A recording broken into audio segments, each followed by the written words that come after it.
Your messaging is going to be the number one thing that gets people to either keep on scrolling or think that you're not worth the value versus hire you and say, send me the link. Now, lean in.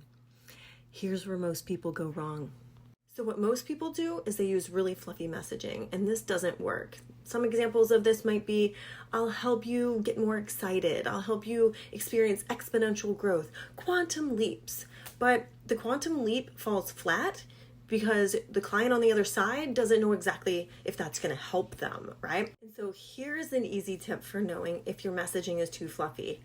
Say it to your mom, say it to your sister, say it to somebody who's not in your industry, who has no idea what quantum leaps actually mean, and explain to them how your program is going to help them change their life or their business, and see if they understand what you mean. If they don't, chances are you're not being specific enough to actually reach your niche with your messaging, and you're not going to get hired with it. So if you want help with that, follow me, Cassie McKenzie, and also DM me Sales Queen to learn how you can uplevel your messaging, your content, and your DM conversations so that you can make more sales easily and finally get out of your 9-to-5 job. I mean, isn't that what we all want to do?